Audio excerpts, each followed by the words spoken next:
É. Mas enfim. Não, então, o grande lance que tem a ver com esse ano é que eu tava achando que a segurança pública ia ser o assunto principal.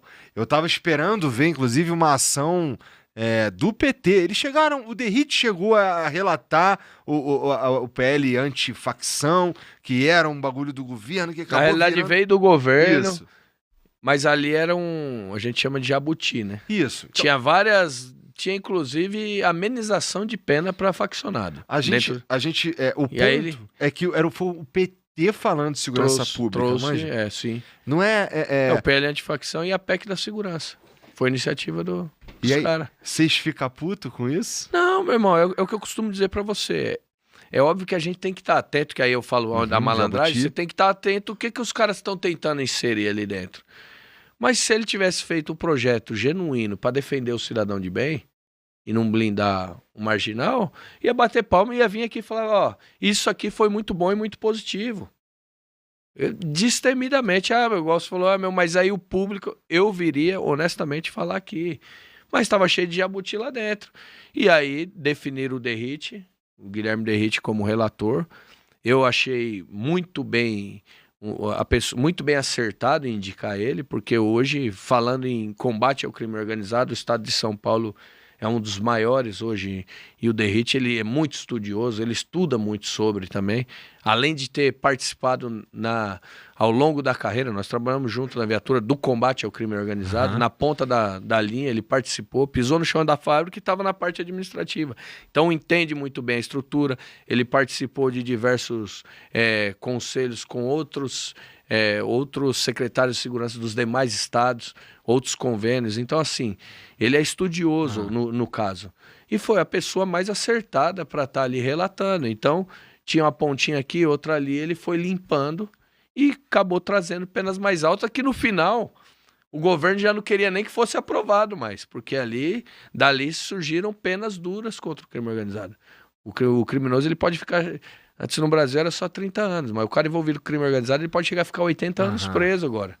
Então, assim, foi muito bem acertado de o presidente Hugo Mota ter direcionado para ele relatar esse PL antifacção. Tu acha que isso daí é um caminho interessante, é um golpe duro no crime? Porque, veja, tem muita coisa que a gente olha e muita lei que a gente pensa no Brasil e ela, calma aí, cara, não é bem assim. Isso aqui tá escrito assim, mas o meu cliente fez assado. Só que, tipo, o cara tava com a bengala. Então, por ele tá com a bengala, ele entra nesse outro negócio aqui, do caralho, não sei o quê. Não, eu acredito que tem medidas efetivas muito boas lá dentro do PL antifacção. É óbvio que os marginais vão começar a sofrer, a sentir a porrada dos que cometerem crimes daqui pra frente. Que a lei não retroage pra prejudicar o réu. Mas, de certo modo, eu acredito que já foi um grande passo. Mas eu costumo dizer que quando a gente vai falar de segurança pública, não dá para eu pensar só no que está acontecendo agora. Combater o crime imediatamente. Eu tenho que pensar em como eu vou combater o crime preventivamente. Antes dele acontecer. Antes de surgir o sentimento dentro da criança que ele tem que ser bandido.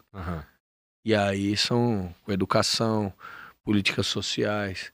Eu acredito muito em projetos sociais. Eu acredito que ali a gente já consegue tirar a molecada de perto do criminoso. Começa a trazer novas referências para ele. O jovem, a criança, ela tem que ter novas referências. Por exemplo, CPI dos pancadões. Nós instalamos lá na Câmara Municipal, tivemos uma puta de uma guerra contra os MCs. Eu nunca tive hater na minha rede. Comecei a tomar um monte de porrada, veio um monte de hater pra minha rede. Que você tá contra o funk? Eu falei, nunca tive contra o funk. Mas eu tô contra os maus exemplos para a juventude. E aí até o Rian que saiu hoje aí, que tá agora chorando, falando que tem família, que ele é um bom rapaz. No dia da CPI eu perguntei pra ele, eu falei assim, cara, comecei a ler algumas letras de músicas dele, incentivando a molecada a dar perdido na polícia, incentivando a fazer enfrentamento da polícia, várias músicas de apologia dele, eu comecei a ler e perguntar se era de autoria dele. Aí ele disse assim, não, isso aí era da minha autoria, mas agora eu já não penso mais assim. Eu já...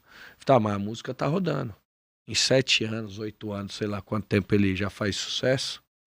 Quantas milhares de jovens já foram corrompidos pela ideia da música dele. Então eu sempre combati a apologia dentro da música.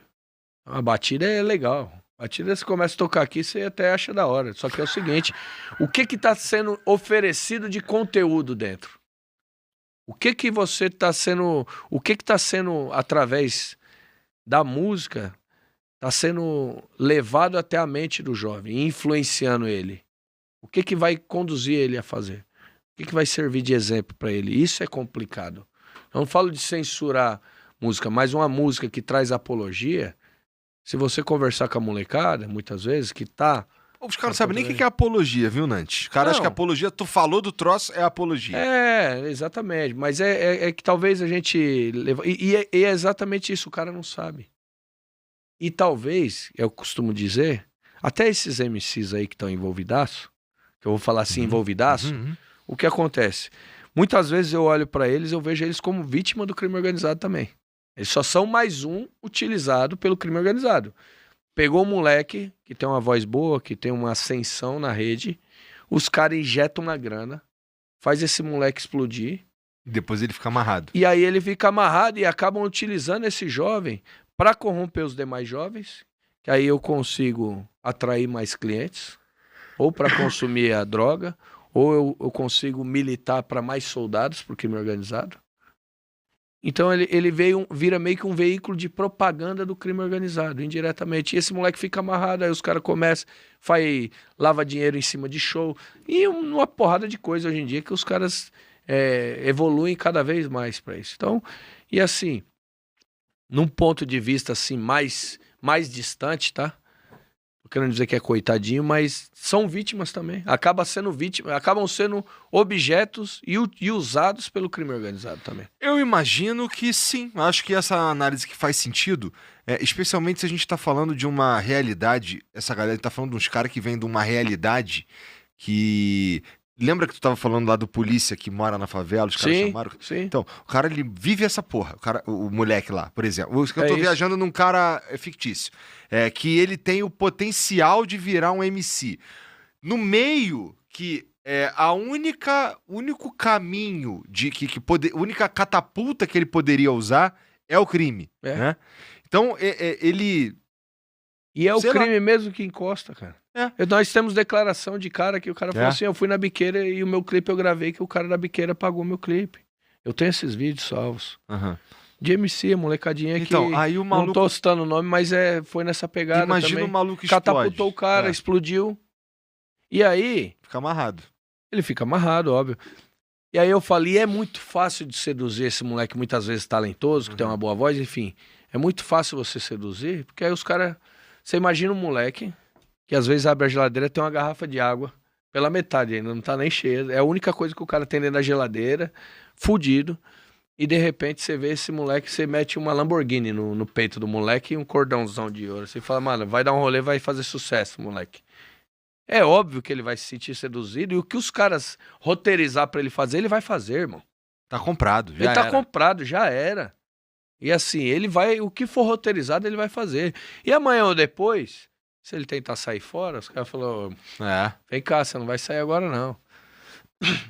Então assim, e não adianta as pessoas, igual eu recebi muita retaliação, hater pra caramba, falando a respeito, não, que você é contra o funk, você fala, meu irmão, não tem nada contra o funk, eu tenho contra a metodologia que é usada pra enganar o jovem, pra prejudicar o jovem.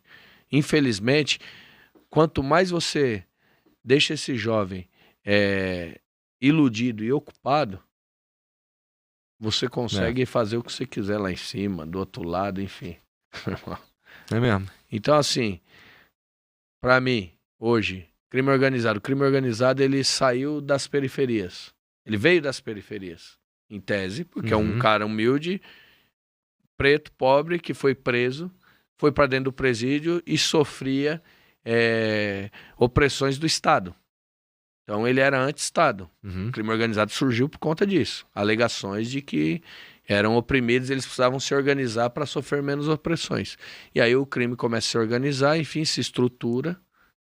Que aí eles falavam que o Estado não deu oportunidade dele estudar, não deu oportunidade dele ele empreender, não deu oportunidade, enfim, deu oportunidade nenhuma para ele, por isso que ele virou criminoso.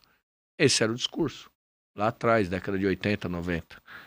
E aí eis que o crime organizado hoje monta uma estrutura que, de repente, vou falar daqui de São Paulo, consegue arrecadar 120 bi no ano. Quantas empresas? Pode pesquisar aí, quantas empresas arrecadam 120 bi? E aí, em tese, se um dia você for injustiçado, você quer fazer justiça. Aí eu vejo o crime organizado lavar dinheiro em posto de gasolina, lavar dinheiro em rede de supermercado, rede de chocolate, rede de cosmético. Eu nunca vi o crime organizado lavar dinheiro na escola. Por que não pega aquele moleque que era ele 30, 40 anos atrás e fala, não, moleque, você vai ser médico, você vai ser engenheiro, você vai ter futuro. Não. Vai lá. Se o moleque não serve pra ser um aviãozinho na biqueira, esse moleque não serve pra ser um aviãozinho na biqueira, é mais, vamos dizer assim, bobão, é mais povinho, o que os caras fazem? Transforma ele num nóia e vira um cliente fidedigno o resto da vida. Então, assim, os caras são egoístas do mesmo jeito. O cara que é da facção hoje, que os caras estão por cima, os caras continuam moendo o preto, pobre, favelado, sofredor. Os caras continuam moendo do mesmo jeito e oprimindo todo dia. Então não mudou nada, é discurso vazio e hipócrita também. Só ficou maior do ponto de vista de financeiro, exatamente, né? ficou maior, muito mais dinheiro. Melhorou a vida deles sim, dos caras tudo, da família deles, os filhos dos grandes líderes de facção. A molecada não fala nem gíria, chega nem perto de droga.